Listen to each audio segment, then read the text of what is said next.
Hi everyone, my name is Peter Brodin. I'm a pediatrician, pediatric immunology consultant at the Karolinska University Hospital, as well as an immunologist working at the Karolinska Institute and the Science for Life Laboratory. I'm also the director for the National Mass Cytometry Facility at the Science for Life Laboratory here in Stockholm, Sweden. I'm going to talk about systems-level immunomonitoring from acute to recovery phase of severe COVID-19 and present the recent preprint from my lab as well as our collaborators. So I'm going to present today our recent work on COVID-19 in patients with severe disease using systems-level immunomonitoring methods to monitor acute to recovery phases in such patients.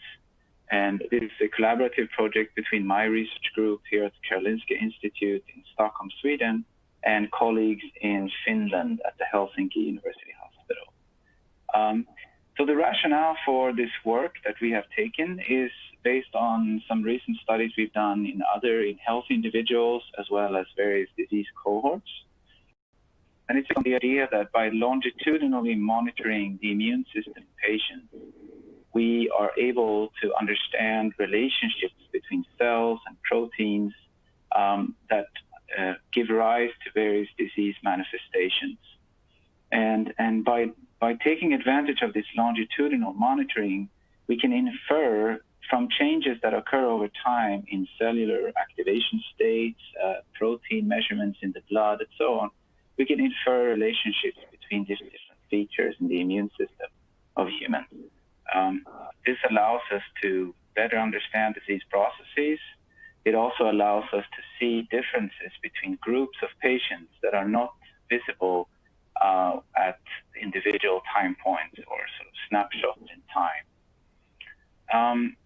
So this is something that we do quite a bit, and we have applied also in this case to COVID-19 patients. Another thing that we have taken advantage of is recent developments from my research group and other research groups to allow whole blood to be analyzed as the primary source of cells and proteins, rather than the traditional PBMCs, peripheral blood mononuclear cells. The benefit of using whole blood, as shown by this paper published in Immunology 2019, is that by preserving blood directly at collection sites, the technical sources of variation are minimized. This also allows us to capture all the cells present in the blood, not only the fraction of mononuclear cells traditionally analyzed, and which allows us to get a more complete representation of the peripheral blood immune system in patients. The fact that we can minimize the technical sources of variation, which are associated with PBMC preparation normally, also allows us to see more biological signal. And we find that to be particularly useful when working with patient samples and doing these kind of longitudinal monitoring studies. So what I'm going to do today is I'm going to talk you through this recent study that me and my collaborators have performed in patients with severe COVID-19, where we monitor longitudinal blood samples from 39 patients. And this was recently uploaded as a preprint for medRxiv on June 5th and is readily available through that website. So the logic here and the approach that we took was to enroll COVID-19 patients admitted to the hospital in Helsinki in Finland. These patients have variable severity, and we sought out to understand the immune response ongoing in these patients and trying to understand what determines disease severity, but also just get a natural course of the immune response using these systems level tools. And for me, systems immunology is all about understanding how immune cells communicate with one another, how they relate and coordinate their efforts, and give rise collectively to an immune response or an immunopathology. And one powerful method to do that and to understand all of these different cell types is to use mass cytometry. So we used mass cytometry to profile the cellular component of the blood immune system. And we also used O-link assays, which is one of many methods to profile large numbers of plasma protein with very good accuracy. And mass cytometry, as I'm sure many of you know, is based upon using metals with, antibodies using metal tags, rare earth metal probes. And the O-link assays are based on antibodies, but in this case coupled to oligotails. And two different antibodies need to recognize a given protein, giving minimal background signal and very high accuracy. So we applied this to this cohort, and as I'll show you here, this is basically the cohort, 39 patients, and this shows the study day. So this was a very rapid response kind of study where we tried to get as much samples collected in the shortest amount of time to be able to quickly report on the immune response and the immunopathology to help clinical colleagues to devise better immunomodulatory therapies, which is an urgent need for these severe patients, given the fact that most of the deaths actually occur as a consequence of immunopathology. And so in this cohort, there was no immunomodulatory therapies given. And instead, we took this approach to try to map out the natural course of the immune response in these patients. And as you can see from this chart, which is a little bit complicated, you can see crosses represent CyTOF or samples collected for mass cytometry. Circles denote samples collected for plasma, protein analyses, and also antibody assays and so on. And you can see that many of these samples overlap, but sometimes the days differ a little bit due to logistical challenges in the intensive care unit.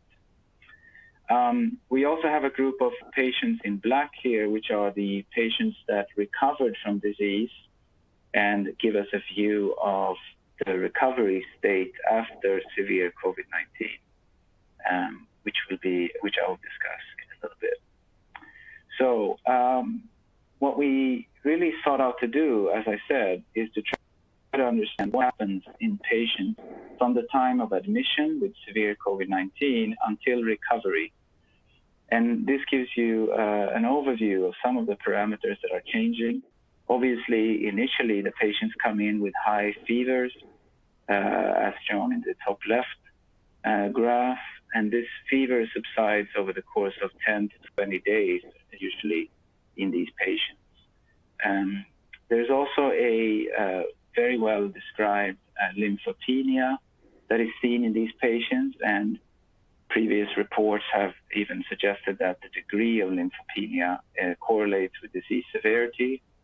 And we also see that lymphocyte counts as well as white blood cell counts recover over the course of the same time frame from admission to about 20 days after.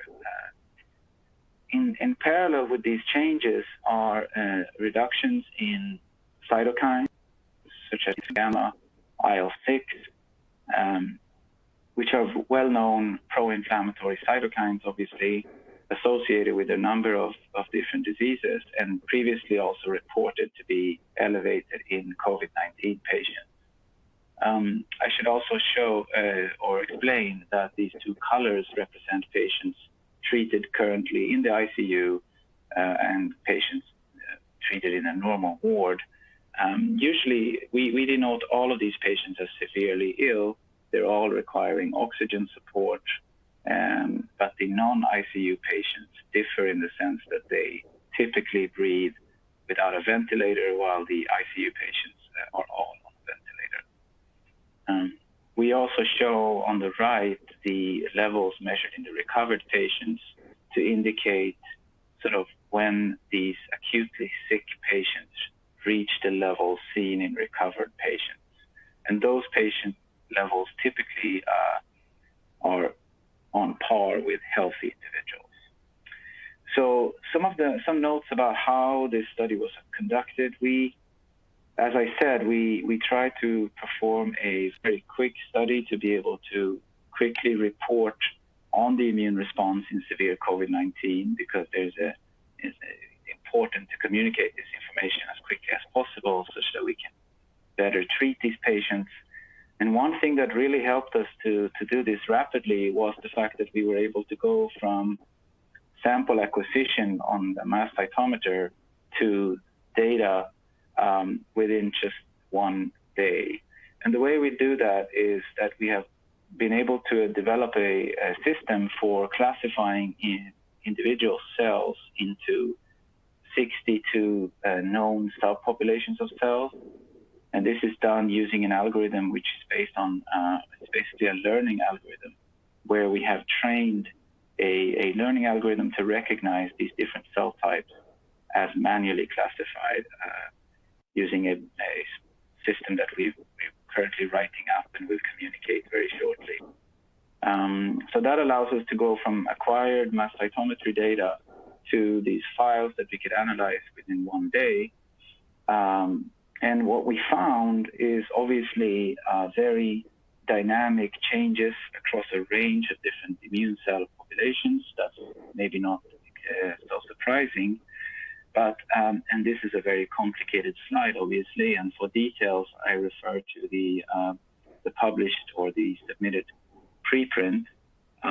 But some of the changes that I want to point out are, for example, in the top left corner, the decrease in neutrophils, which is seen over time, as well as some important increases in eosinophils, as well as dendritic cell subpopulations, both the CD1c DCs, the CD11c DCs, and the plasmacytoid DCs, all show a increase and over time, suggesting that these populations are suppressed or depleted somehow in the acute phase of COVID-19. We also see transient plasmablast expansion, which is reported previously also by others, and is a known phenomenon during acute immune responses, and I will get back to that in a little bit. And when it comes to the T cell populations, I would like to point out the fact that most of the populations that we see, which dramatically increase over the course of acute immune responses, are either memory phenotype Tregs, but also mostly these terminally differentiated effector and central memory and effector memory T cells, many of them expressing the CD57 marker. So obviously a lot more details here, but I would suggest that interested readers should check out the preprint for more details. Another thing that we found quite intriguing, given the fact that not so many previous reports had focused on innate cells, and was a pretty clear pattern seen for eosinophils. And what we found in particular was that over the course of this acute disease, here is highlighted by one representative patient, we saw a transient expansion of eosinophils expressing the CD62L receptor homing factor. And this is pretty intriguing because previous reports from other diseases have shown that such eosinophils expressing CD62L home to the lung. And some reports have suggested that they can be regulatory in the lung, while others have suggested that they might be pro-inflammatory and driving immunopathology in the lung. And we see these cells, the system we've used here is a clustering algorithm. So this is an automated clustering approach. It's an unsupervised method. And it's a pretty clear expansion seen for these CD62L expressing eosinophils between days 2 and 4. What's also interesting is that this coincides with a high interferon gamma level in plasma, and interferon gamma has been reported previously to induce such an upregulation of CD62L on eosinophils. So we think that this represents an axis that might be involved in immunopathology in the lung of these patients, which typically occurs around day 6 to 7 after admission. So this this phenomenon that we have seen here predates that usual severe deterioration that typically occurs with development of acute respiratory distress syndrome and so on day 7 or so. As for the adaptive cells, this is a very busy slide, and I'm showing you 4 different cell types, which are the total B cells, the CD4s and CD8 T cells, as well as the gamma delta T cells, which are quite few in numbers. The thing I wanted to point out here is predominantly the plasmablast expansion, which is shown on the left there in the B cell column. And that seems to occur typically within the first 4 or 5 days or so after admission. We see that the kinetics of the plasmablast response varies a little bit between patients, but it usually occurs during the first 5 days after admission. We also see a transient Treg cell expansion of the CD4 columns. And another thing that I think is interesting to point out, which is not seen in all patients, but certainly in this patient, is that there are basically the CD4 population is split into 2. What differs between those 2 subpopulations of CD4s is basically the CD4 expression itself. And we don't have any clear explanation for why a subset of CD4 T cells downregulate their CD4 expression. But some other reports previously have indicated that perhaps CD4 T cells that are directly infected by viruses can sometimes downregulate their CD4 expression. And we don't know if these patients have had an infection of their CD4 T cells, but one possible hypothesis proposed by others for severe COVID-19 involves antibody-dependent enhancement, where Fc receptor-mediated infection would occur. And so that is possible, and maybe the CD4 downregulation represents that, but this is purely speculative at this moment. Yes. Another thing that we often try to do is to try to assess the differences or the relationships between different cell types. And what we've done here is we've basically performed a correlation analysis between different immune cell populations. And we see that the cell populations that are correlated, both positively correlated and negatively correlated over the course of time, differs between different stages of the disease. For example, in the beginning, we see that there's a pretty large block in the lower left corner there of cell types that are positively associated with one another and negatively associated with the neutrophils, which probably is related to the fact that there is a shift in the neutrophil to lymphocyte ratio, has been proposed by others to also correlate with disease severity. And then over the different the stages of the disease course, we see that different cell types are sort of co-regulated. We interpret this as cell populations that are strongly correlated are probably regulated by some common factor, or they respond in a coordinated effort. So I think this also tells us something more about the different processes that are going on during different time points. There is a very important sort of development in the field of COVID-19 immune response studies, which obviously relate to the antibody response. There's a great interest in understanding what determines the seroconversion and the development of IgG antibodies to, in this case, the spike protein, the receptor binding domain of the spike protein.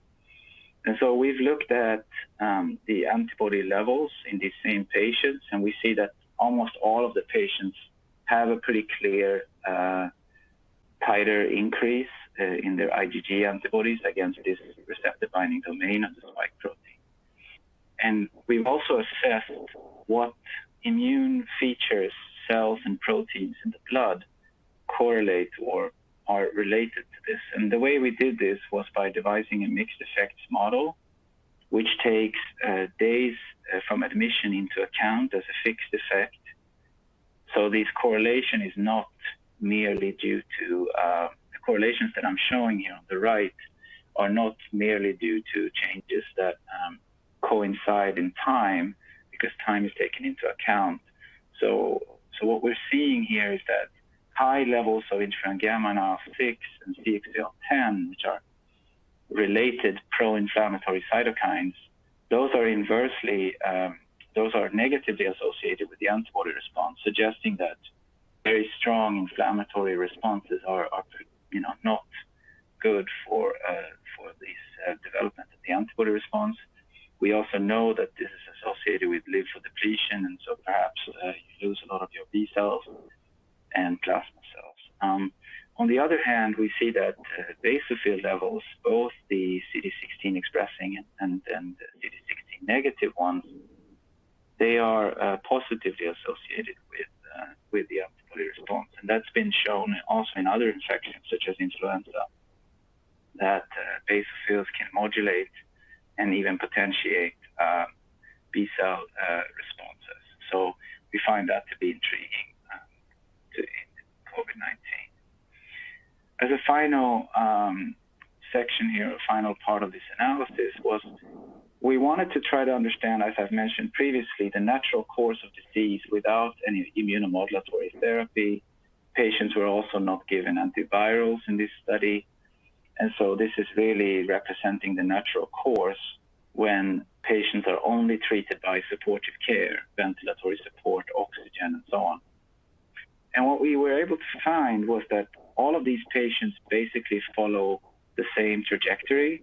There's clearly differences in the speed, the kinetics, but also, but the direction is pretty much the same. And one way to show that is what I'm showing you here. What we're doing here is we're integrating the measurements of plasma proteins and cell populations, so both the Olink data and the mass cytometry data. And we're looking for shared latent factors that explain, in this case, changes over time from acute to recovery. And we found that this latent factor 2 is a factor that really describes the changes that occur from the acute phase to the recovery. And as you can see, all of the patients basically move towards the top right corner where the recovered patients sit. And so this, we think, gives us a sort of integrated trajectory that all patients need to follow during their phase of recovery. And what mediates this is when we're looking at the loadings or the proteins and cells that change mostly along this latent factor 2, we see that this is primarily associated with a decrease in the IL-6 level, the levels of MCP3, and these other plasma proteins such as interferon gamma, IL-8, and so on that are listed here. And it's also associated with an increase in monocytes, both classical and non-classical, as well as increase in eosinophils and gamma delta T cells, and so on, by basophils as well. So we think that this represents a integrated trajectory of recovery, which might be possible to monitor in patients to better understand whether a patient is on the verge of recovery or whether the patient is deteriorating in the disease.